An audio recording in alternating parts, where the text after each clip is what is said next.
$2.86. That's how much my very first game earned me over a period of 12 years. It's more than 20 cents per year and almost 2 cents a month. Hello everyone, my name is Yaroslav, an indie game developer from Ukraine. On this YouTube channel I share my game development experiences while at the same time working on improving my English. Today I'll be showing you my very first game, which I created more than 12 years ago. It's hard to believe how much time has passed since then. The game was called Don't Eat Last Berry and was developed using Flash technology, which is now obsolete. Creating Don't Eat Last Berry was my first experience in game development. I was learning both Flash and ActionScript 3 programming language, which was used to write scripts for Flash games. At that time, I also had a day job as an editor for a Ukrainian web magazine, so I could only work on game development during my spare time. I remember coming home after work and spending countless hours in front of my monitor, learning Flash technology and trying to create art for the game. Since I'm not an artist, it was quite a difficult challenge. I dedicated my evenings and weekends to this endeavor. The idea for my first game was pretty simple. I attempted to recreate a matches game that I used to play with my friends when I was studying at the university.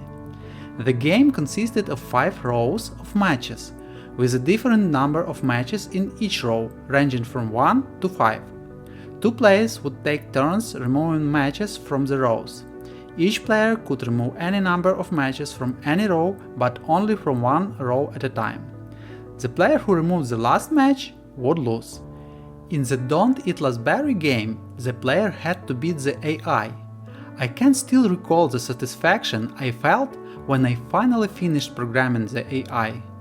I scripted all the possible moves and combinations the computer could use, which amounted to hundreds of them. The first version of the game, featuring placeholder graphics, was created in December 2010. However, I only was able to create an actual art, if an art is the correct word to use here, in the summer 2011. So, Don't Eat Last Berry was published on Kongregate, one of the most popular gaming web portals, in August 2011.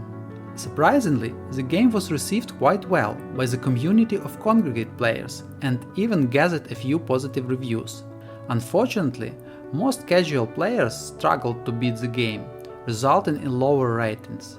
Some players even developed a strategy to win the game by opening 2 game tabs and copying moves from one AI to another. So, as you can see, Don't Eat Last Berry received a total of 3,662 plays with an average rating of 3 stars. And, as you already know, earned me a whopping $2.86. Kongregate shared a portion of the revenue generated from advertisements displayed on the game's webpage, with my share being 25%. This was the only monetization strategy I used. While it may sound like a joke, I'm not even mad about it. In fact, I consider it a success, not in terms of revenue of course, but for the experience it provided. If I hadn't taken this first step, I wouldn't have created my 8th game, Get a Little Gold, which earned tens of thousands of times more than Don't Eat Last Berry.